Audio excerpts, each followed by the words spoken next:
Good afternoon, everybody. My name is Donna Thiesel, and I'm your host of Donna's Edge Talk Show. Thank you so much for listening and watching our show Monday through Friday from 1 to 3 p.m. Central as we get to ride home with you in the afternoon. You can find us on television, channel 182 on Charter Communications. You can also find us on Abundance Television, which is found on Roku, Apple TV, and Amazon Fire. And don't forget the podcast, thenewscasters.com. And some more information is going to be coming up. We're expanding out a little bit farther as well. So I'll let you know about that pretty soon. I have everybody's favorite sports talk show host, and his name is AP Steadham. AP, a lot of stuff has happened since the last time you were on the show. Yes, Donna, absolutely. Some of our viewers are always asking that question, and they finally came through this year. The question that they always ask, would Nick Saban retire? And he sure did. And how many years have they been asking? Our viewers are intelligent viewers. Quite a few years. It's got to be 3 to 5 years, right? They've probably been asking, probably. Yeah. Well, it happened this time. It happened. Yeah. So they were lucky this time, and they hit the jackpot. So Nick Saban decided to retire. I think it was a surprise to many, many people, even some of his confidants. And as he explained, right up until 5 minutes when he was going to meet with the team, a 4:00 meeting, he was on the phone with his wife, and he was discussing the options. Would I say I'm going to retire, or would I tell them that I'm coming back? So he made the decision, and it was full steam ahead. And then Alabama, the athletic director and company had to give the team, they said, please give us 72 hours to find someone to fill the position. And that was done. And they went to the Northwest, Kalen DeBoer, who was coming off a national championship game against Michigan. University of Washington, he's an excellent coach, has an outstanding record. And I think 9 years of head coaching, lost 12 games from the different schools where he was the head person. So that's unbelievable, his record. And I say to the people of Alabama, if you're trying to understand this new coach, I would say, he beat the University of Texas 2 years in a row. Once at the bowl game in San Antonio, and this year he beat him in New Orleans in the Sugar Bowl. So I would say that's a good start for the people of Alabama to have in their mind that they know our coach with a different roster beat the University of Texas, who just came off a playoff berth himself. So I think that's pretty impressive. I think so too. And you know what this whole thing reminds me of? I've always been a Carol Burnett fan. I mean, yes. Huge. We had similar families when we were growing up, but she quit her career, the Carol Burnett show, when she was at the top. And a lot of people questioned her about that. And she said, I think you need to end it when you're at the top, not when you're escalating down. And, right. and I remember that through life. And I think that's an important thing to remember. Yeah. So I was trying to organize in my mind down a thought about this coach might have come into the University of Alabama at the best all-time position for a replacement, because I just can't remember somebody coming in when Alabama was near the top when they brought in a new coach. It could have happened way, way back, but I'll have to check that. But the recent history from, let's say, Coach Bryant moving forward, this team was at or near the top. It's a pretty good situation. So that's exceptional, I thought, Do you think this was a decision reached by Coach Saban and Mrs. Saban, or do you think there were any other factors out there about it? He stated categorically with the age and the health, he didn't feel that he could put in those long hours, and the age was being used against him in recruiting. So that's what he said in his interview that he told Reese Davis. So I trust his reasons. I don't think he has anything to hide. I don't believe.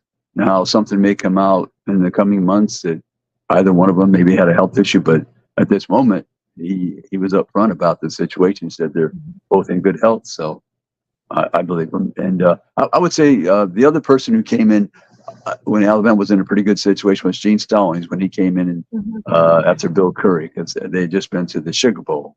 And with the 10, they ended up, I think, for the year, maybe 10-2, something like that. Yeah.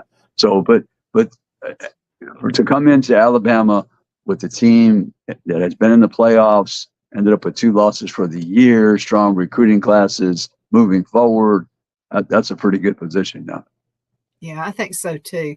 But the rumors are always going to fly. As a matter of fact, Phil and I kind of laugh. We live in a small town. Rumors can get out on nothing. And so I told Phil we were at a store and I saw crime tape. And I said, let's buy that crime tape and wrap it around the porch. Happens. But sometimes, I mean, there's always going to be somebody, well, I think it's because so-and-so. Sometimes you just want to do it. I mean, there's no reason.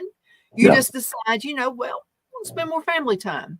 Yeah. He's 72 years old, Tom. So that's past the age of retirement by 7 years in this country anyway. So he's still going to fiddle around and do something, though, don't you? I mean, I don't think he's just going to. Like, I take my husband, for instance. Phil has retired 3 times. Right. And so, I mean, some people just can't do it. And so he works in this business. And it's something he loves to do. He likes to piddle on computers. And, we used to own an internet company years ago. And so this gives him something to do. And he said, I have to be busy. I don't want to fish all the time. I want to be doing other things. And I got a feeling he's still going to do something. It may be charity work. It may be something. He's going to stay busy. Yeah, I think so too. I think he's going to be active. He'll probably be part of the media at some point, discussing college football and be maybe active behind the scenes. And maybe he'll help with some legislation that's needed in the college football and college athletics. That's needed. And he has these automobile businesses. So he has plenty of reasons to get up every morning. Oh yeah, I don't think he'll be idle. He'll be active, very active, I believe. Yeah. Absolutely, that keeps you younger when you stay active. Now let's talk about the new coach coming in. And you mentioned a few things briefly about his background and what he's done. But now, getting behind somebody very successful is hard to do. People are going to judge you with the person who just left. So what do you think he's going to care or just do his thing?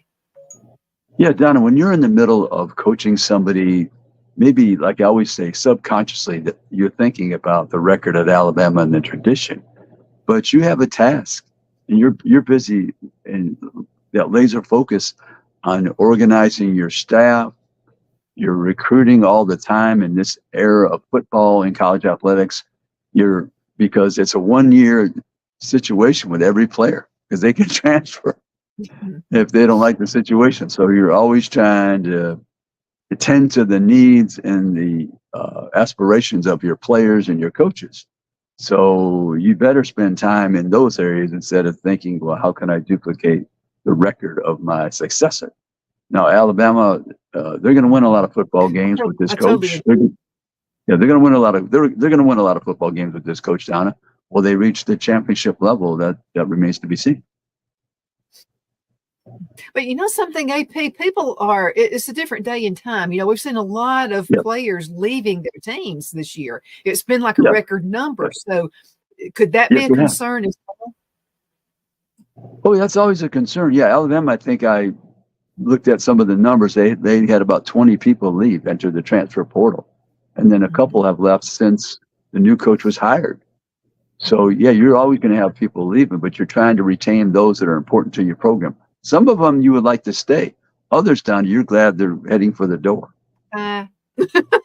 Absolutely. Yeah. So, in reality, if you think about it, Don, that's kind of a good situation for a coach because you don't even have to ask them to leave. They want to leave on their own accord. And perhaps to have 20 leave Alabama, and Nick Saban, but if you asked him, there was only maybe, I don't know how many he would have liked to retain. So they're really doing you a service. So you can bring in other players, younger players, transfers. That's why I look at it. I look at it that way too. And people who are not really team players, you're getting rid of them just like you just said. You don't have to get rid of them. They do it themselves, which is that takes part of the hard work off. Because one thing that I never liked to do in business was fire somebody. I always hated that. Even if they weren't doing their job, it was the least fun thing I did. And so, and again, then okay, go by. It's nice knowing you, shake hands, you're done. next and just go on to the next important task that you have to do. Yeah, I hope I don't run across somebody who says, really, I enjoyed firing somebody. I don't think I'd like to be around that person. I don't know, but yeah, it's personal when you're interacting with people, even if they're not doing well. I'm sure you tried to help them along the way the best you could. You would just hope it was going to work out, Yeah, yes, yeah. So no, I don't think I think there's a small, tiny fraction of percentage of people who say, yeah, I love firing somebody. Mm-hmm. The only person I enjoyed firing was the one who was stealing money from me. I was glad to let that one go. Right. Yeah. Yeah. Right. In those types of situations. Yeah. Yeah. Why didn't I do it sooner? Uh-huh. Yeah, why didn't I do it sooner? Sure. Let's talk about staffing challenges this new coach may encounter. Right. Right, Don. I'm glad you brought that up, Donna. He's going to retain the running back coach that's there for Alabama, Robert Gillespie, and the defensive line coach, Freddie Roach.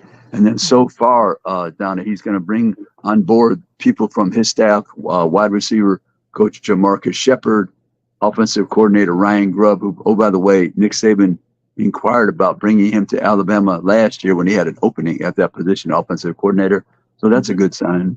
Offensive line coach Scott Huff, tight end coach Nick Sheridan, and director of scouting Jarrett McElwain. Jarrett McElwain is the son of Jim McElwain, who was the offensive coordinator at one time at Alabama, head coach of Florida. Now he's at, I think it's Central Michigan, Central Michigan. So those are some of the names that have been released at this point. And then also, believe it or not, Donna, he's going to hire as a defensive coordinator a coach that he was associated with at Indiana. And that's Kane Womack he's the head coach of South Alabama. So that's kind of unusual. You're taking a head coach, now he's going to become the defensive coordinator. He's going to become an assistant coach at Alabama. But as we know, Donna, let's think about this. The salary of the South Alabama coach, I don't believe, is near the defensive coordinator position at Alabama. He's probably going to make, let's say, $2 million, $2.5 million, something of that nature. So he's probably getting an upgrade in salary. And you're saying, why would you want to leave your head coaching position? It's an interesting position and move for him, I believe, to be the head coach of a FBS level school. And now you want to become the defensive coordinator in an SEC school. I think it's unusual. Mm-hmm. I received quite a few emails from some of our listeners. Let's go into a commercial break and we'll dig into a few of those. We'll be right back in just a few minutes. Can you believe half the show? Okay. We'll be right back.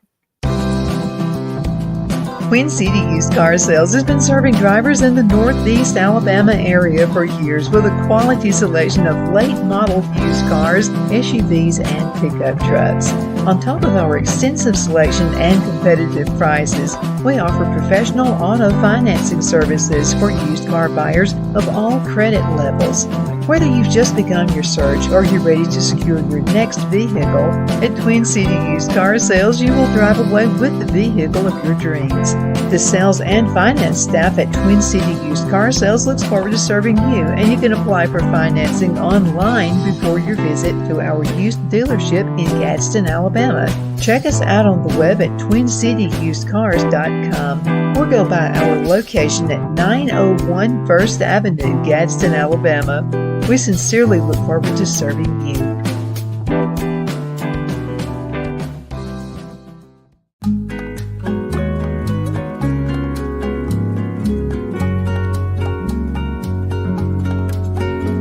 At Lamone's Mexican Restaurant, located in Henniger, Alabama, and voted Best Mexican Restaurant of DeKalb County, Alabama 2020, we're here to serve you with authentic Mexican cuisine. Order easily online by going to lamonsmex.com or call 256-657-3999 to place your order. We're open Sunday through Thursday, 11 a.m. to 9 p.m. and Friday and Saturday, 11 a.m. to 10 p.m. Whether you're celebrating a cozy date night for two or a celebration for a crowd, at Lamone's you'll love our atmosphere and friendly servers. Thank you for dining with Lamone's Mexican Restaurant.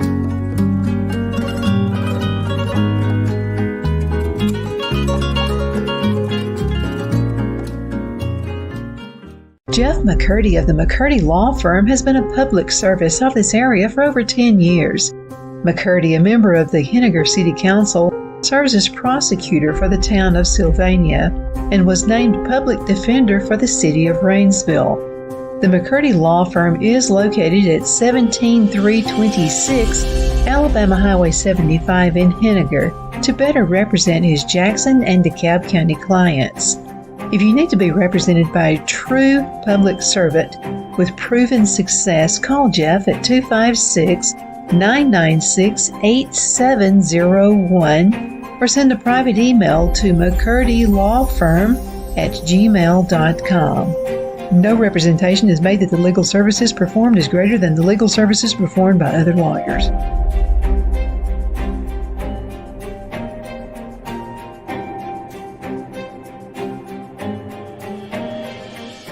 At Liberty Bank, we're all about community, whether it's to help with a charity fundraiser or help families in need. Toys at Christmas or a local football team, we're here for you. You see, we realize the importance of family. Sometimes it's to build a new home or necessary home repairs. We're here for you. If you like the feel of a small town bank with all the conveniences of a big city bank, we're here to serve you. You will find us at any of our convenient locations in DeKalb, Marshall, Etowah, and Blount counties in North Alabama. You can call and speak with any of our friendly staff at 256-659-2175 or check us out on the web at libertybankal.com.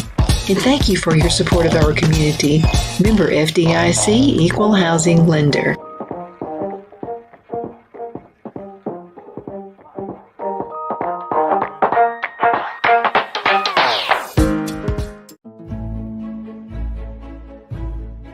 The Hatter Cafe and Country Inn is nestled in the northeast corner of Alabama the Beautiful in the delightful town of Mentone. We're located on top of scenic Lookout Mountain near Little River and DeSoto State Park and located only 5 minutes from shopping and restaurants. There is also a nearby community walking path and golf course. We welcome everyone through the doors and we are committed to outstanding service for all guests. At the Hatter Cafe and Country Inn, we invite people from all walks of life to come and get away from it all, enjoy the open spaces, treetop views, fresh, clean air, and experience Southern hospitality at its finest. We look forward to hosting you. To reserve a special event, or if you would love a special getaway at the Country Inn, you can call us at 256-634-2018. Donna's Designs offers a line of handmade memorial, wedding, and keepsake jewelry that launched back in 1970.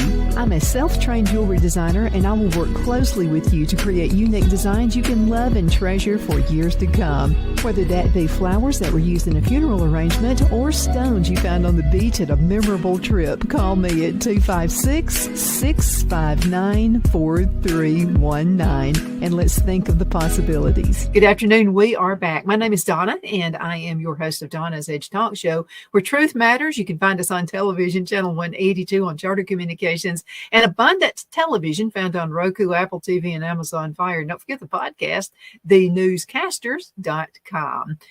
Some announcements coming up pretty soon. I'll be glad. Can't wait to tell you about them. And so thank you. It's because of our listeners and also because of the fantastic sponsors we have.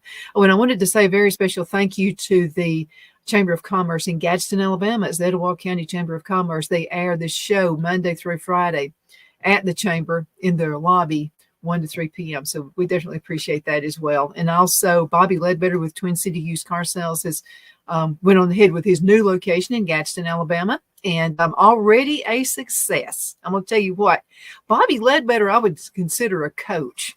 AP, you've never met him, but he's been a sponsor of mine for many years. And he wakes up every morning, sends out messages to including me every day about it's going to be a great day, Miss Donna. He said, and he just has that proper attitude. Do you know the attitude that well of the new coach coming in for Alabama? Right. I know he has a philosophy of throwing the football. You know, he had the quarterback transfer from Indiana. That's where he was associated with Michael Penix Jr. And he went from being on an Indiana team to Washington, to reaching the top of the league for the Pac-12, winning that championship, and then entering the playoffs. And he was invited to New York for the Heisman Trophy ceremony. So that was quite a development in his career. So he likes to throw that short ball, but if he has a quarterback that can throw it deep, he's going to entertain those types of plays as well.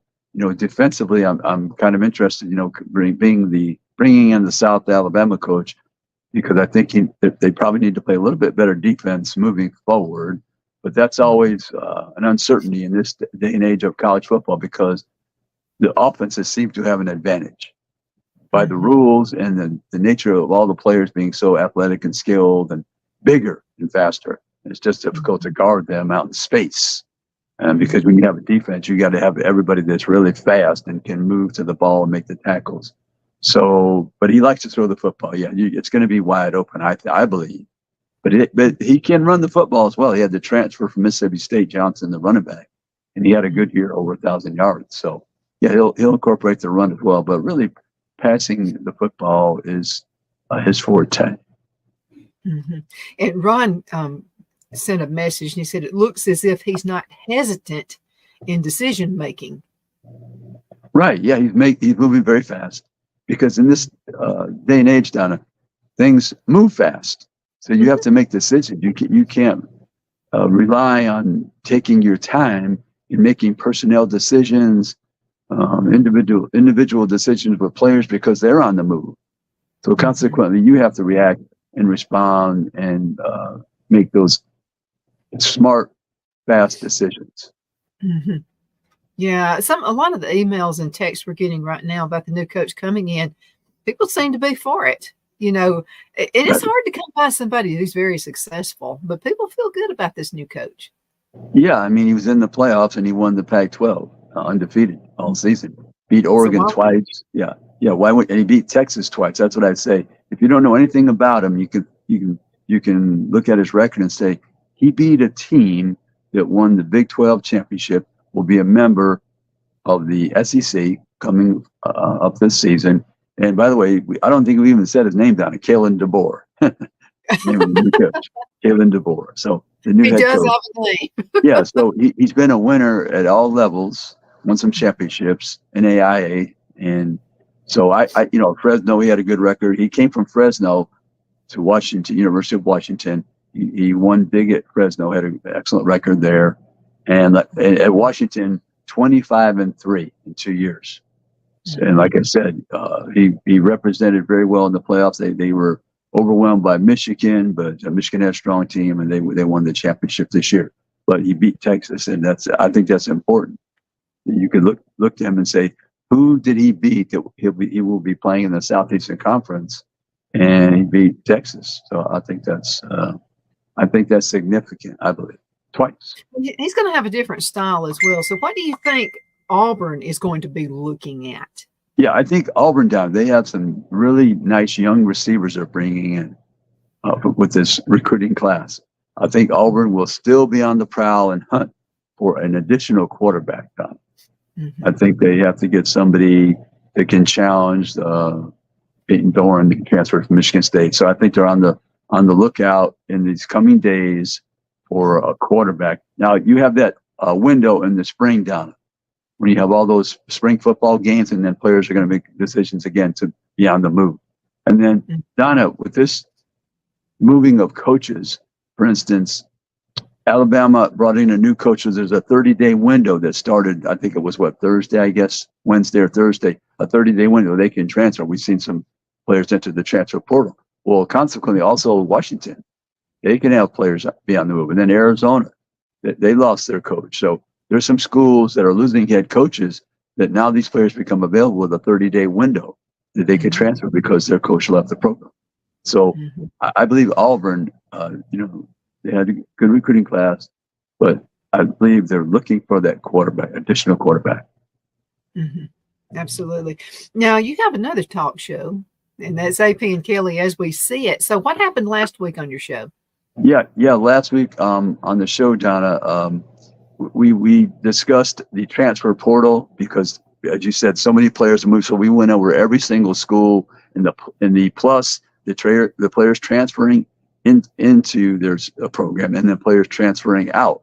And like I say, some of them were kind of even. Some of them were 20-something leaving and maybe 20-something coming in. Some were 20-something leaving and maybe just 5 or 6 coming into the program. So it was like an imbalance of things happening there. But anyhow, yeah, it was a good show last week. I'm trying to remember where our guests were, Donna. Last week I kind of forgot. But this week, Donna, we have kind of an interesting show this week. I want to let you know we have the guests coming up. We have the executive director of the Maxwell Football Club. And that's a Philadelphia-based organization, Donna. But let all the viewers know they're moving to Atlanta this year to hold that at the College Football Hall of Fame. So Mark Wolpert, the executive director, and Donna, guess who the coach of the year is for the Maxwell Football Club? Who is it? Kalen DeBoer, the former Washington coach, who's now the new Alabama coach. So they hit the jackpot. Wow. And then the freshman of the year, the Sean Alexander freshman of the year, is Caleb Downs from Alabama. So, and then they'll have the pro recipients to match, the head coach and the MVP and the pros. So that's a nice banquet. It's March 8th. People are looking for tickets. We're going to discuss it on the show. And then, Donna, you probably remember most people in Alabama, To Kill a Mockingbird, the book and the movie. Mm-hmm. Well, one of the characters was Jim Finch.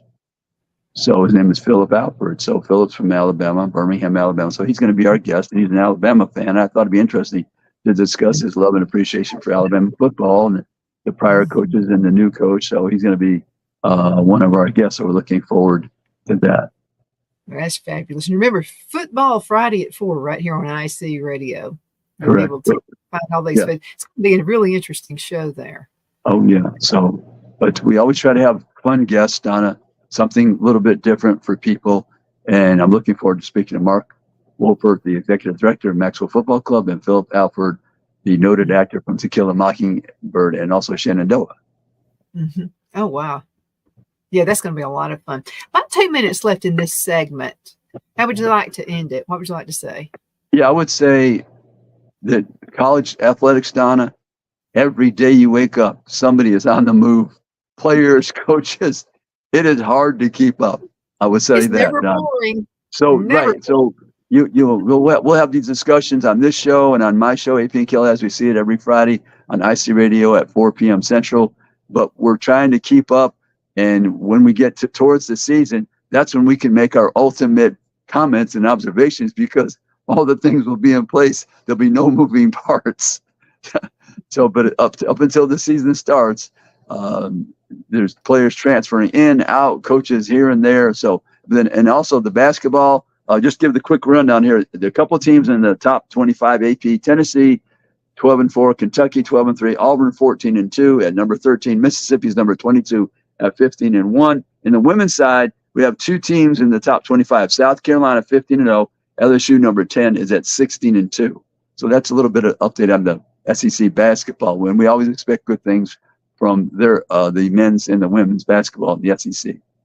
One more quick question. This is from Mark, and Mark said, since Saban is retiring, what does that do to his salary? I think he'll still be paid. Yeah, they'll probably pay him something down. He's going to have an office in the stadium, so they'll keep him around and they'll pay him. I mean, they're glad to pay him and keep him around for his advice. Mm-hmm. I think so too. AP, thank you again so much for being on the show today. It's always fun. This was a fun one. We didn't quite expect it, but surprise.